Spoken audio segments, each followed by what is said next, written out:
भगवान, ठीक 1 महीने के बाद मेरी शादी होने वाली। मैं क्या करूं और क्या न करूं कुछ समझ में नहीं आता। मैंने आजन्म ब्रह्मचर्य का पालन करने का व्रत लिया है। आपके सन्यास में भी मेरी उत्सुकता है। चंद्रशेखर दुबे, तुम गलत जगह आ गए। तुम जाओ विनोबा भावे के पास, पवनार आश्रम में।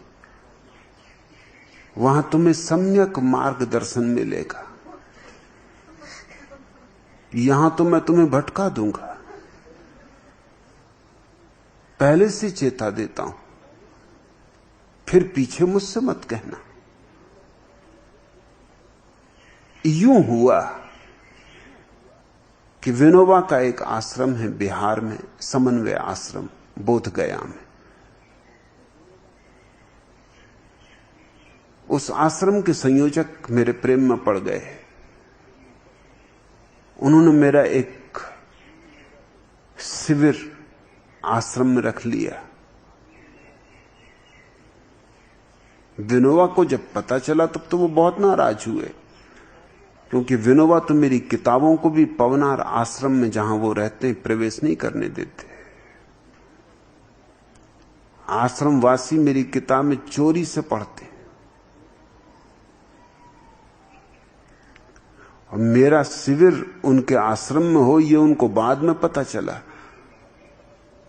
हो गया तब पता चला, नहीं तो हो नहीं पाता। शिविर में ऐसी घटना घटी, तुम जैसा ही कोई व्यक्ति चंद्रशेखर दुबे रहा।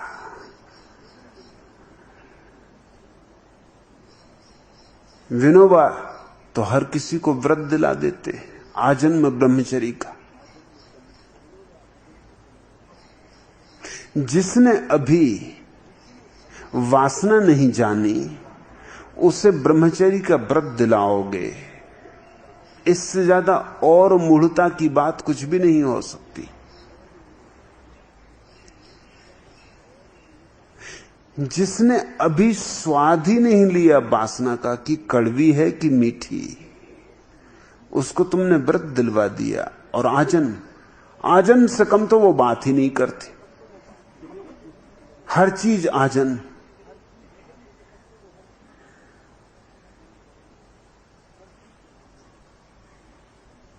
भूमि दान होता, जीवन दान होता। जीवन दान, कल का पता नहीं आदमी को, घड़ी भर बात का पता नहीं, वो जीवन दान करता है। और सब जीवनदानी धोखा खा गए और सब जीवनदानी धोखा दे गए। खुद जयप्रकाश नारायण जैसे जीवनदानी, जो कि सबसे पहले जीवनदानी थे, वो भी विनोबा को धोखा दे गए। क्योंकि जीवनदान में एक शर्त थी कि राजनीति में भाग नहीं लेना। उसी बात पे कलह हो गई। वो राजनीति में भाग लिए ही नहीं, इस देश की पूरी राजनीति को गड़बड़ कर गए। इस देश की पूरी राजनीति को अस्त व्यस्त कर गए। और खुद ही नहीं गए और न मालूम कितने जीवनदानियों को साथ ले गए।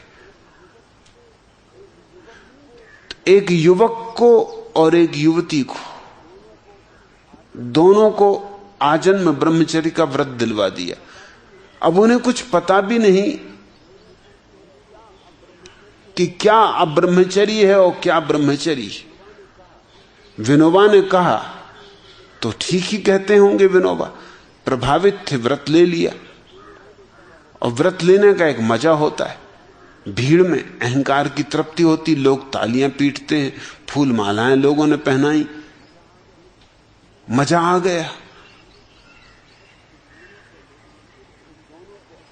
फिर दोनों को आजीवन ब्रह्मचर्य का व्रत दिलाकर भूदान के काम से गांव-गांव यात्रा पर भेज दिया। दोनों साथ रहे, प्रेम में पड़ गए, जो कि बिल्कुल स्वाभाविक है।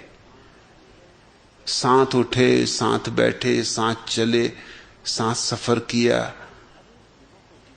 अब एक युवक और युवती प्रेम में पड़ जाएं, ये कोई आश्चर्य तो नहीं।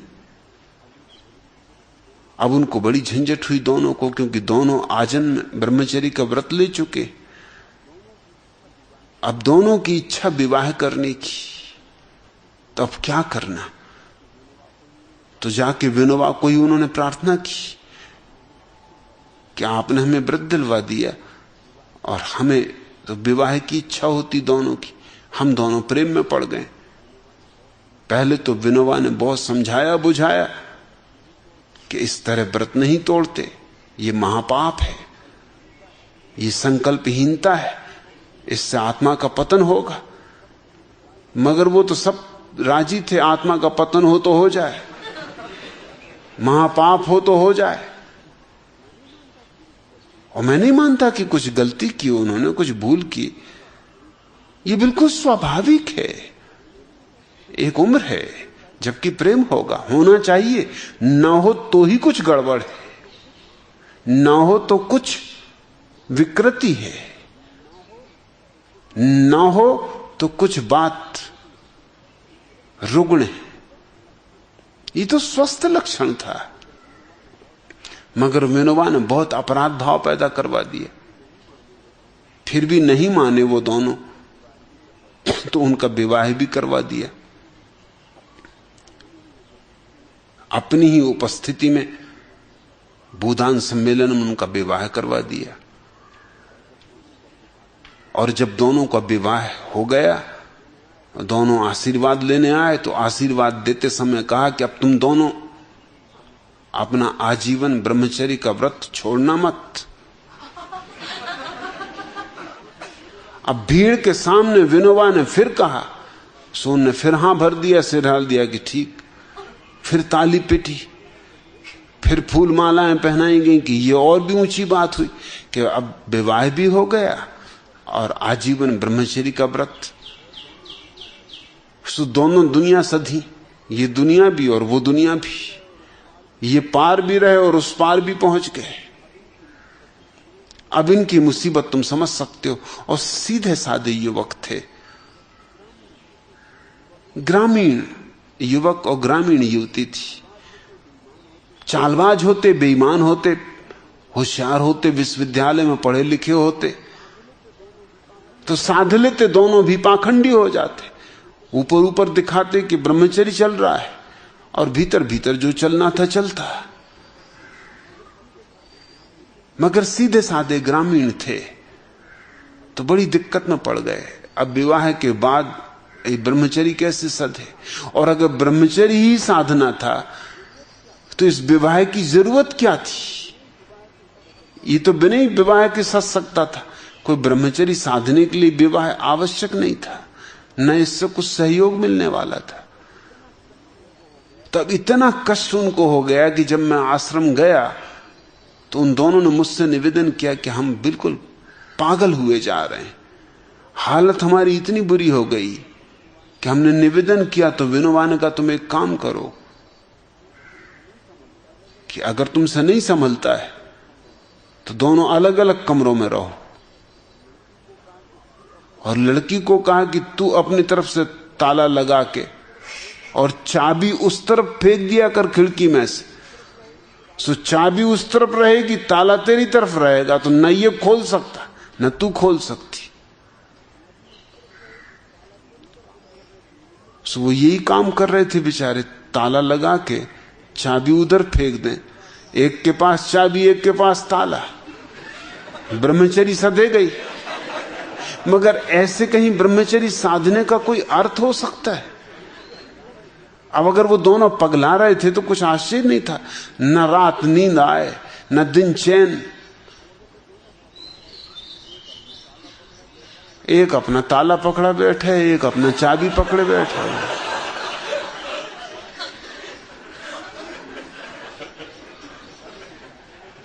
और ताले में चाबी लगनी नहीं, क्योंकि वो ब्रह्मचर्य आजन्म ब्रह्मचर्य, ताला चाबी दूर दूर। उन दोनों ने मुझसे कहा कि हम क्या करें। मैंने कहा तुम बिल्कुल बेवकूफ हो।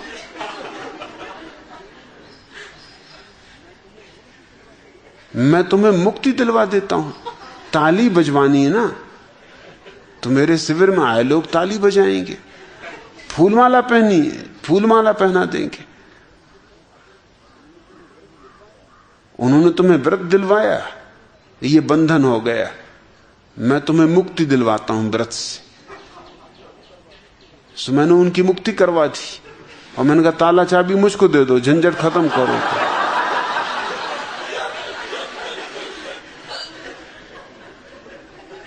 ताली पिठी को, उनको फूल मालाएं पहनाई, उनको आशीर्वाद मैंने दे दिया।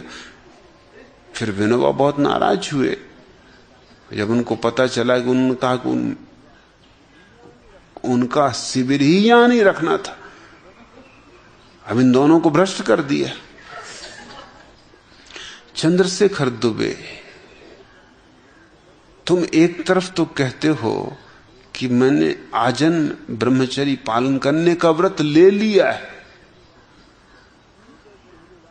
और ठीक 1 महीने बाद मेरी शादी होने वाली।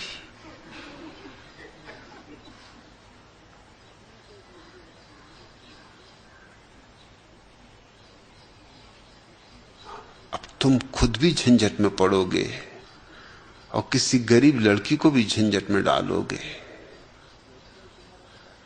उस लड़की ने तुम्हारा क्या बिगाड़ा है? तुमने आजन में ब्रह्मचर्य व्रत ले लिया है तो कृपा करो अपना ब्रह्मचर्य व्रत संभालो। अब विवाह करने की क्या जरूरत है?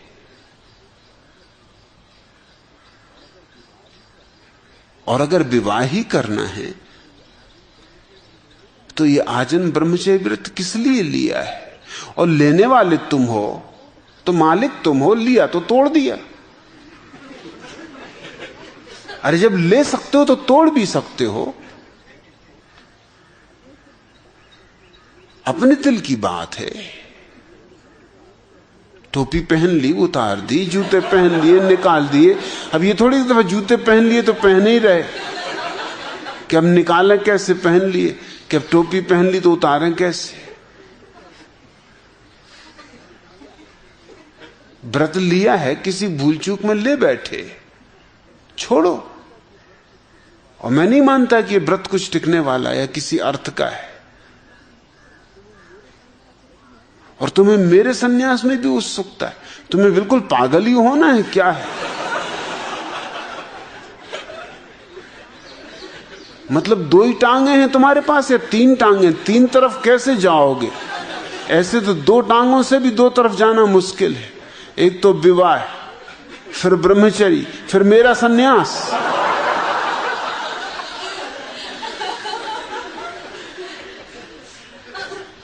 तुम बिल्कुल विक्षिप्त हो जाओगे। तुम्हें सन्यासी लेना हो तो पुरी के शंकराचार्य के पास जाके ले लो। उनका सन्यास तुम्हारे काम पड़ेगा, कम से कम तुम्हारे ब्रह्मचर्य के पक्ष में तो रहेगा। और वो तुम्हें समझा देंगे कि पत्नी नरक है और पत्नी तो पाप की गठरी है और पत्नी में रखी क्या है, हड्डी, मांस, मज्जा, मवाद, पीप इत्यादि भरी है। वो तुम्हें ऊंची ऊंची बातें समझा देंगे। तुम मेरे पास आ गए हो, तुम भी बड़ा गलत काम किए। नासिक जैसे धार्मिक स्थल से तुम यहां आ गए, अधार्मिक स्थल।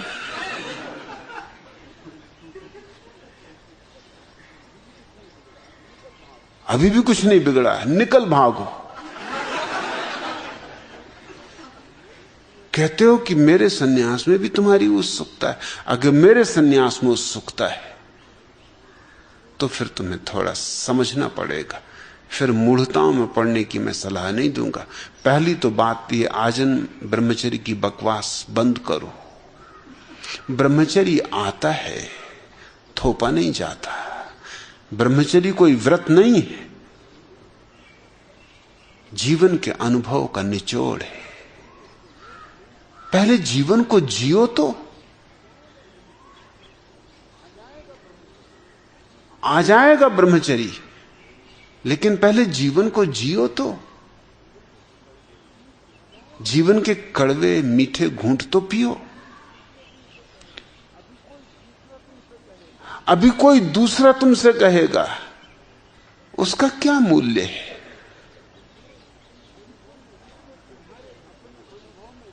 तुम्हारे अपने अनुभव में तो अभी वासना भरी होगी, अभी वासना तरंगें लेगी, उठान मारेगी, उफान आएगा और तुम उसको दबा दबा के थक मरोगे। तुम्हारा राम राम जपना और माला फेरना सब उसी को दबाने के लिए होगा। तुम दमित हो जाओगे, कुंठित हो जाओगे, तुम रुग्ण हो जाओगे और विक्षिप्त हो जाओगे। मनोवैज्ञानिक कहते हैं कि दुनिया में 99% मानसिक बीमारियां दमित वासना के कारण है। इसका अर्थ यह हुआ कि 99% मानसिक बीमारियों का कारण तथाकथित धार्मिक गुरु, पंडित पुरोहित है। और जब तक ये पंडित पुरोहित दुनिया में है, मनुष्य का मानसिक रोगों से छुटकारा नहीं हो सकता, क्योंकि ये तुम्हें उल्टी बातें सिखा रहे हैं। ये कहते हैं दबाओ, समझो, अनुभव करो।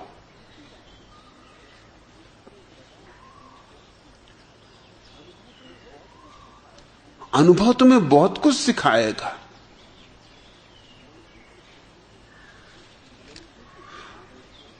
लड़की के पिता ने उस नवयुवक से जिसके साथ वह शादी करना चाहती थी पूछा, मेरी बेटी ने तुम्हें पसंद कर लिया है, तुम शादी कब करना चाहोगे? ये आपकी बेटी जाने। नवयुवक ने उत्तर दिया। और क्या शादी चुपचाप करोगे या बारात लाओगे, यह आपकी बेटी की मां जाने। पर शादी करके तुम मेरी बेटी के साथ रहोगे कहां, खाओगे कहां से, यह आप जाने। नवयुवक ने उत्तर दिया। पहले तो कोई ऐसी ढंग की जगह खोजो।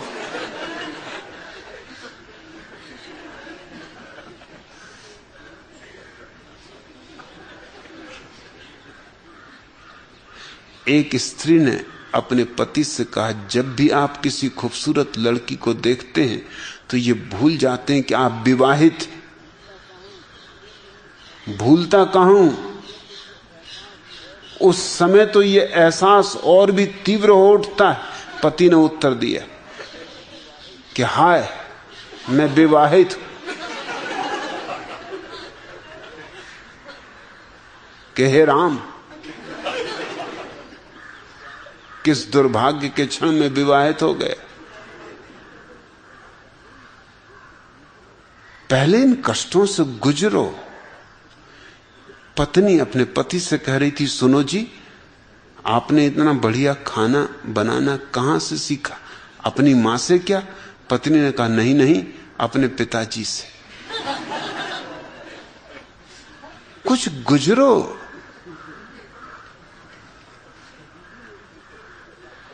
बीबी ने अपने पति से कहा, आप अपने मित्र को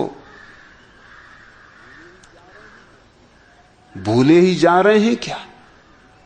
उसकी बीबी मर गई है, उसकी अर्थी तैयार है, वे सब आपकी प्रतीक्षा कर रहे हैं। उसने आपको विशेष रूप से बुलाया है, आप उसकी बीबी की शव यात्रा में शामिल नहीं होंगे क्या? मैं नहीं जाऊंगा, पति ने कहा। अरे क्यों? बीबी ने विस्मित होकर कहा, वह आपका इतना गहरा मित्र है, क्या यह अच्छा लगता है कि वह मुझे चौथी बीबी की शव यात्रा पे बुला रहा है और मैं उसे अभी तक एक बार भी नहीं बुला सका? फिर ब्रह्मचर्य आसान होगा, इतनी जल्दी नहीं।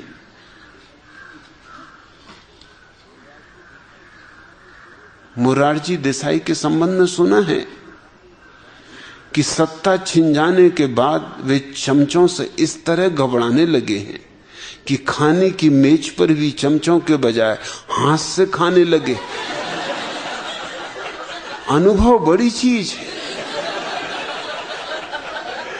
दूध का जला छाछ भी फूंक फूंक के पीता है।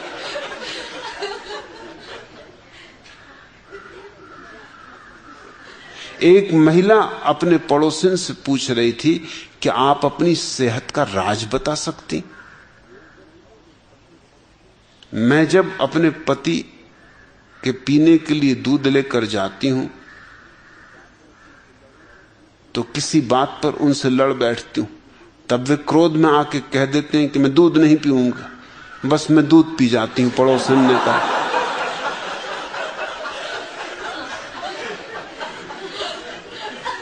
अभी नहीं चंद्रशेखर, थोड़े ठहरो, ब्रह्मचर्य आएगा। अगर तुमने थोपा ब्रह्मचर्य तो कभी नहीं आएगा, तुम जिंदगी भर वासना से भरे रहोगे। और अगर तुमने ब्रह्मचर्य थोप लिया अपने ऊपर तो तुम बड़ी मुश्किल में पड़ोगे। संसार में इतनी स्त्रियां हैं, कैसे अपनी रक्षा करोगे? पत्नी की यही तो खूबी है कि वो बाकी स्त्रियों से तुम्हारी रक्षा करती, नहीं तो तुम जगह जगह मुश्किल में पड़ोगे। प्रत्येक पति को एक पत्नी चाहिए ही, नहीं तो उसकी रक्षा कौन करेगा? पति ये सोचते हैं वो पत्नी की रक्षा कर रहे हैं, वो गलती में, बिल्कुल गलती में। पत्नी उनकी रक्षा करती, नहीं तो वो कहीं भी मुंह मार बैठे, कहीं भी भागे, कुछ भी उल्टा सीधा करें।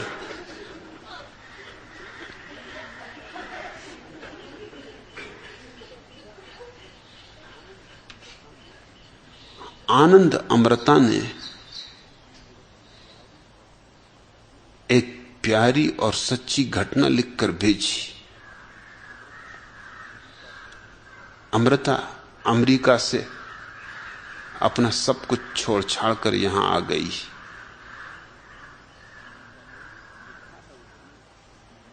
लिखा है उसने, मेरी मित्र के एक पिताजी एक बार अमेरिका आए। बड़े धार्मिक व्यक्ति समझे जाते थे। अमेरिका में रहने के कारण उनके परिवार के व्यक्ति अधार्मिक हुए जा रहे हैं, ऐसा वह सोचते थे। परिवार को अधार्मिकता से बचाने के लिए उन्हें नित्य उपदेश देते, अपनी संस्कृति और धर्म का गुणगान करते। भारतीय परंपराओं को बनाए रखने के लिए उन्हें प्रेरित करना उनका नित्य कर्म था।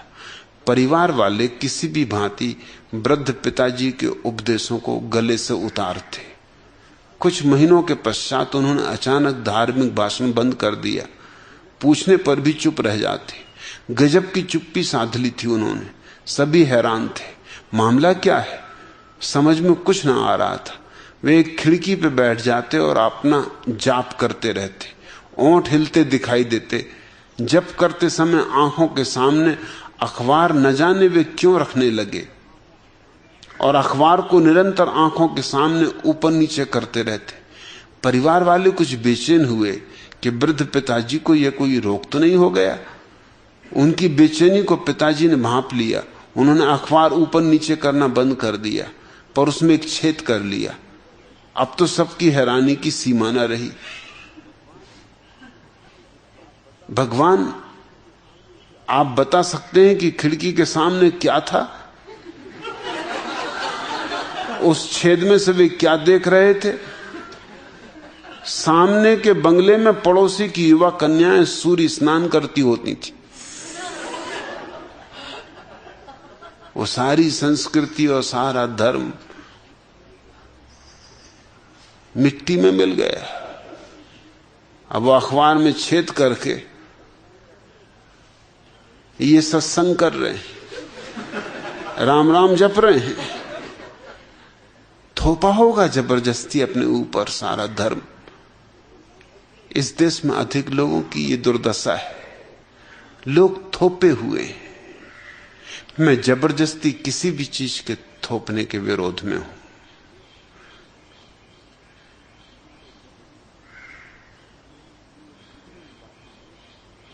तुमने 3 बातें चाही हैं चंद्रशेखर। एक, तो कि मेरे सन्यास में तुम्हारी उत्सुकता है, वह तुम पहला काम करो। इसलिए उसे मैं पहला कहता हूं कि उसके बाद तुम ढंग की पत्नी खोज सकोगे, क्योंकि मेरे सन्यासी नियोजित विवाह में भरोसा नहीं करते, प्रेम विवाह में भरोसा करते। नियोजित विवाह जबरदस्ती है, बलात्कार है, हिंसा है। जिस स्त्री को तुमने कभी चाहा नहीं, जिस स्त्री ने तुम्हें कभी चाहा नहीं, किन्हीं पंडित पुरोहितों के मंत्र पढ़ देने से तुम अधिकारी नहीं हो जाते कि उस स्त्री के साथ किसी भी तरह का संबंध बनाओ। तुम्हारा संबंध अनैतिक है। मेरे हिसाब में नियोजित विवाह से पैदा हुए सभी बच्चे नाजायज।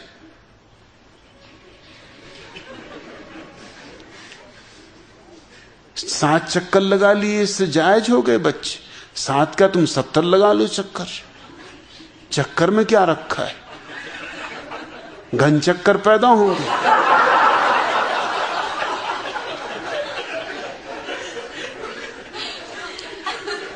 प्रेम के अतिरिक्त इस जगत में तुम जो भी संबंध बनाओगे, वो संबंध थोथे होंगे, ऊपरी होंगे। उनके कारण क्या हो सकते हैं? कुछ और ही कारण होंगे। प्रेम तो है ही नहीं कारण। धन होगा कारण कि कितना दहेज मिलेगा, परिवार होगा कारण, प्रतिष्ठा होगा कारण, नौकरी अच्छी मिल जाएगी, बड़े पद पे पहुंच जाओगे। मगर ये प्रेम है। और इस पत्नी को तुम सोचते हो कि तुम्हारी पत्नी, तुम इसके पति हो। तुम्हारे बीच कोई सेतु है।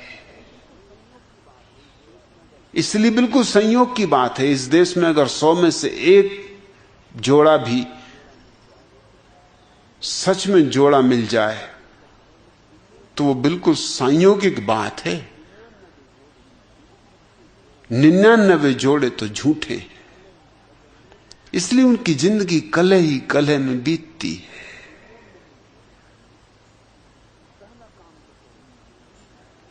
पहला काम तो करो सन्यास,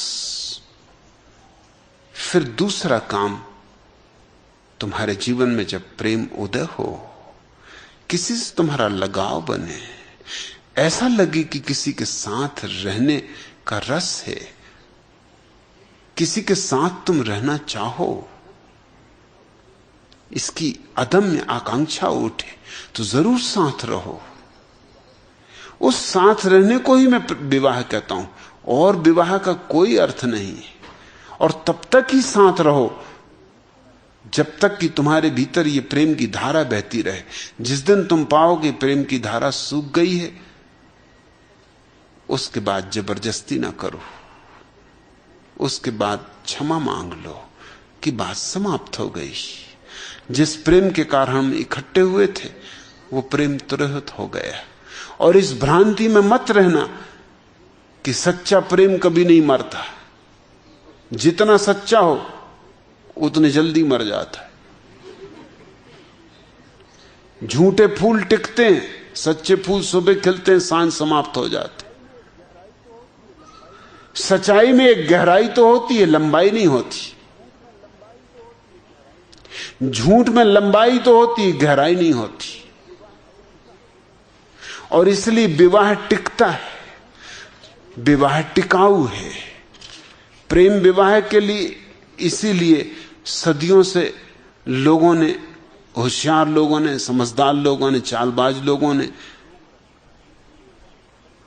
रोक रखा है कि प्रेम विवाह खतरनाक है। क्योंकि प्रेम का क्या भरोसा, टिके ना टिके, आज है कल नहीं हो जाए।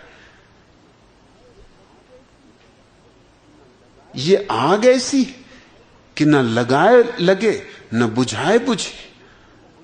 लगे तो लग जाए और बुझे तो बुझ जाए। तुम्हारे हाथ के बाहर है।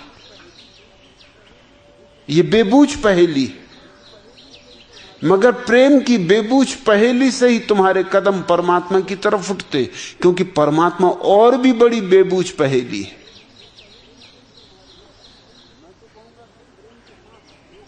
तो मैं तो कहूंगा कि प्रेम के साथ जोखम लेनी चाहिए।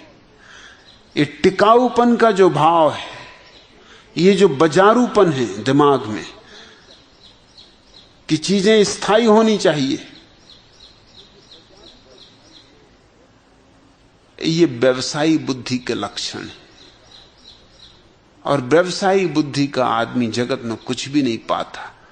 हां, कुछ ठीकरे जोड़ के मरेगा, बस ठीकरे ही जोड़ने में मर जाएगा। उसकी आत्मा कुछ ठीकरों में बिक जाएगी। जुआरी चाहिए जिंदगी में, दांव लगाने वाले लोग चाहिए, और प्रेम बड़ा दांव है। तो पहला तो काम चंद्रशेखर सन्यास, ताकि तुम सीख सको प्रेम की कला, ध्यान की कला, मौन की कला, और साहस जुटा सको। फिर अगर तुम्हारे जीवन में प्रेम का कोई फूल खिले तो जरूर उस व्यक्ति के साथ रहना, बेफिक्री से रहना। लेकिन जब तक प्रेम का फूल खिला रहे तभी तक।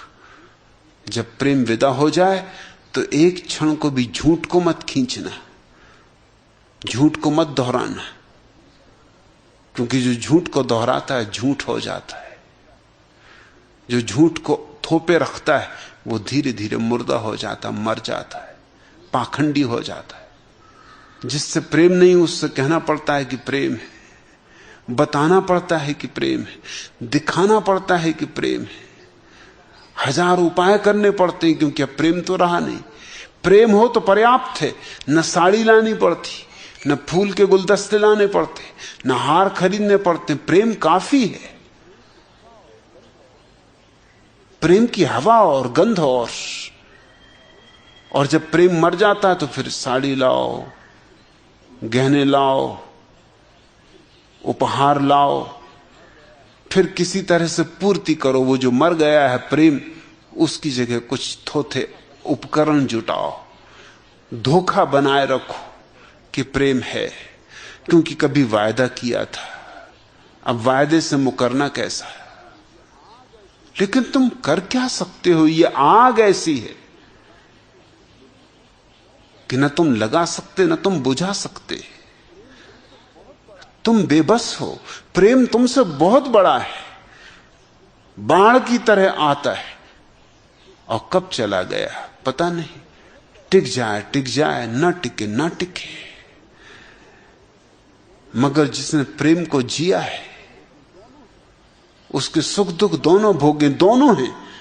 प्रेम तुम्हें नरक के कष्ट देगा और तुम्हें स्वर्ग के क्षण भी देगा।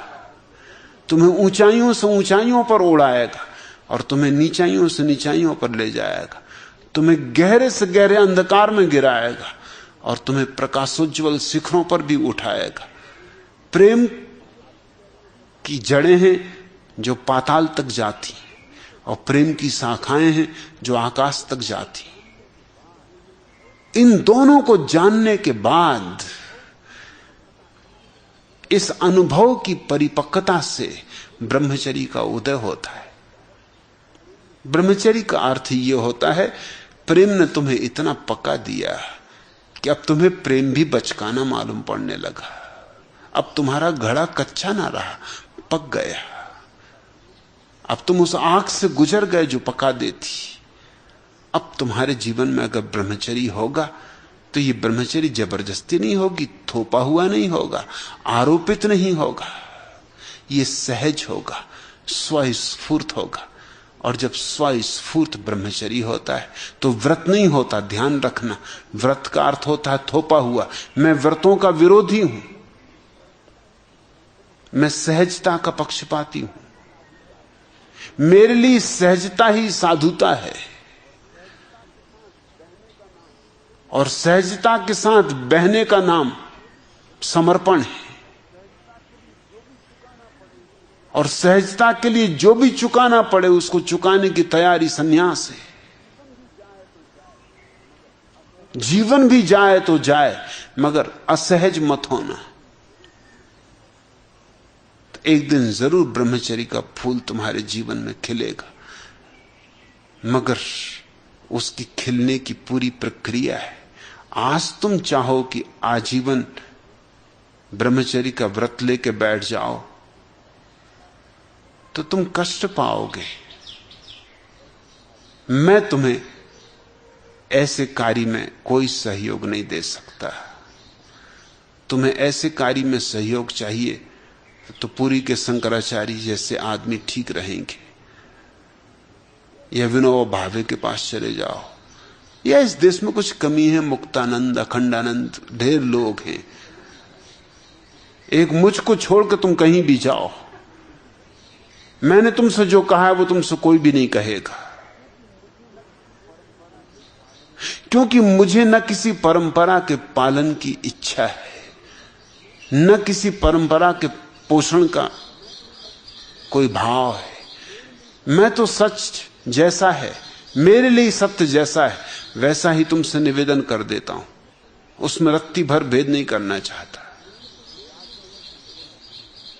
मुझे कुछ लाज नहीं, संकोच नहीं। मैं किन्हीं शिष्टाचारों में भरोसा नहीं करता। सत्य के लिए सारे शिष्टाचार भी छोड़ देने पड़े तो मैं तैयार हूं।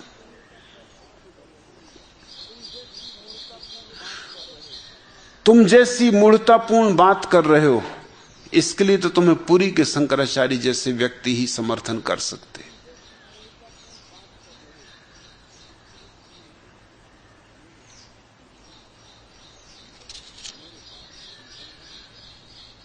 मेरे पास तो तुम गलत जगह आ गए। मैं तो तुम्हारे टुकड़े टुकड़े कर दूंगा। तुम्हारी